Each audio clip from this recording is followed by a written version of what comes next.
Ce cadre de vie ici, il a quelque chose de magique en fait, c'est ne serait-ce que des petites choses simples du quotidien. Moi, c'est vrai que le matin quand je me lève, que j'ouvre les volets, que je vois ce paysage sur les gorges de la Jonte, t'as déjà gagné ta journée en fait, moi je trouve le matin en se levant.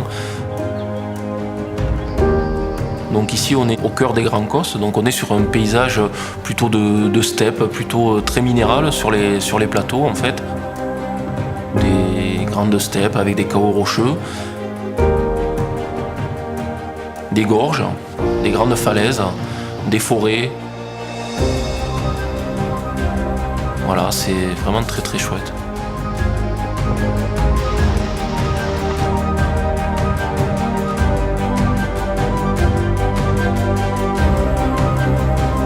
Les gens que je guide en général, ils sont beaucoup plus impressionnés par le milieu des gorges en fait, par cette verticalité. Et c'est vrai que là, les émotions sont beaucoup plus fortes.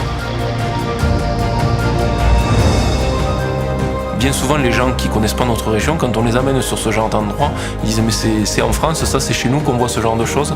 C'est vraiment très très exceptionnel.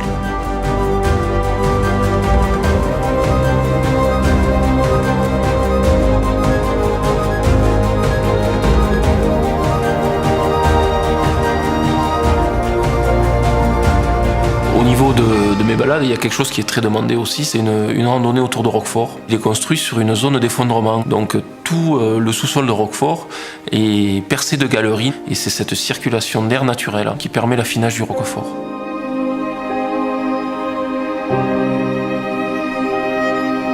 C'est en général des gens qui sont très très engagés, qui ont vraiment à cœur de valoriser au maximum leur travail.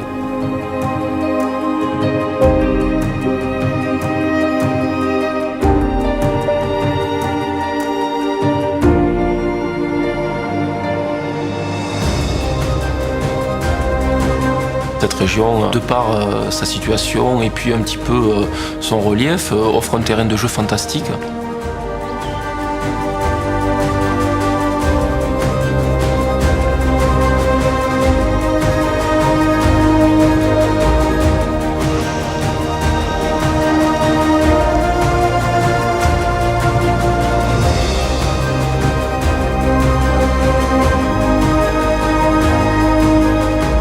Donc c'est Natural Game, c'est vraiment le festival des sports de pleine nature et qui attire les meilleurs mondiaux dans chaque discipline et à la fois des amateurs.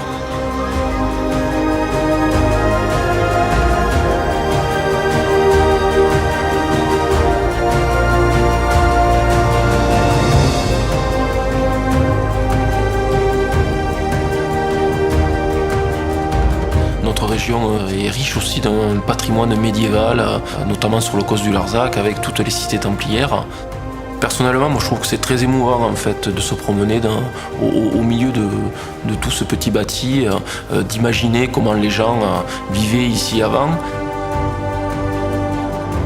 On retrouve un petit peu dans tous les villages un patrimoine religieux très très important, que ce soit sur le Larzac ou même l'abbaye cistercienne de Sylvanès qui en est un très très bel exemple. Voilà, des grandes constructions et à l'époque c'était vraiment un territoire très très important et très très riche.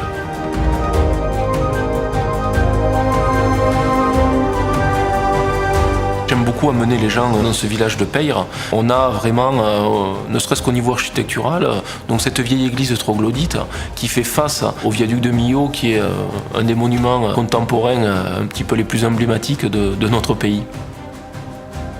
Au-delà d'être un magnifique ouvrage, parce qu'il faut le reconnaître, il est vraiment très très esthétique, s'inscrit complètement dans le territoire, dans le paysage, de manière très très légère.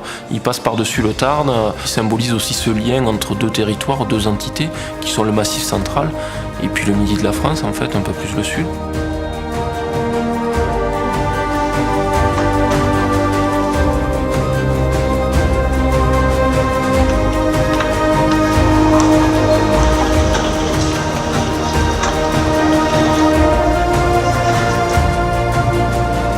Pour moi, c'est très important de permettre aux gens de découvrir, de leur transmettre quelque chose, qu'ils repartent en ayant compris, en ayant des clés par rapport à notre région, qui nous passionne, qui nous anime, qui nous habite.